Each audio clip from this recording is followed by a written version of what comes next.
recommendkan dengan korang satu rak bertingkat stainless steel yang multi-function ni. Memang best. Korang boleh pasang dekat mana-mana. Dekat kitchen boleh, dekat washing machine boleh, apa semua ni. Dekat mata korang ni, inilah rak bertingkat stainless steel yang aku masukkan. Cuma yang ini, aku dah get ready pasang siap-siap. Okey, dia datang dalam bentuk berkeping-keping lah korang pasang. Tak susah pun.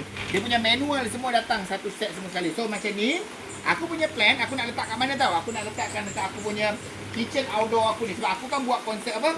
Konsep Allahuakbar, konsep industri konsep macam restoran punya kitchen lah, senang cakap macam tu. So jadinya aku kena bermain dengan stainless steel. So yang ini memang untuk melekat dekat dinding, nampak tak? Ni ada bracket dia. Ada bracket dia kat sini. So jadinya kita boleh terus gantung dia dekat dinding macam ni. Contoh macam ni. Okey, Alun tolong pegang.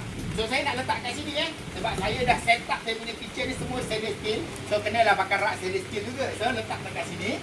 Saya nampak tak? Dah dapat bayangkan tak? So kalau saya nak masak dekat sini, nak ambil garam ke, nak ambil cukup rasa ke apa semua, saya dah boleh susun dekat atas sini. Cantik lah. Korang jangan jealous Tapi kalau korang tak berhajat untuk letak dekat kitchen, korang boleh gunakan rak bertingkat stainless steel ni. Korang boleh letakkan dekat-dekat dengan washing machine. Sebab washing machine kadang-kadang kita nak letak sabun, nak letak pelembut pakaian kan, tak ada rak kan. Okay, ini memang rak yang sangat sesuai. Contoh contoh.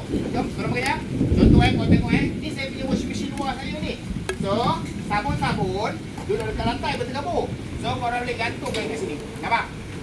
So, bila kau nak letak sabun, kau boleh letak sabun kat situ. Nampak? Cun tak? Cun. Sebab tu saya cakap ini multifunction. Korang boleh letakkan dekat mana-mana sekalipun, ikut korang punya kreativiti. So, yang ini, saya letakkan dekat dalam beg kuning. Kalau korang nak, korang gerak cepat-cepat tau. Sebab harga, seller tengah buang harga. So, jadinya, ambil cepat-cepat rak bertingkat stainless steel dalam beg kuning saya sekarang ni. Okay? Assalamualaikum.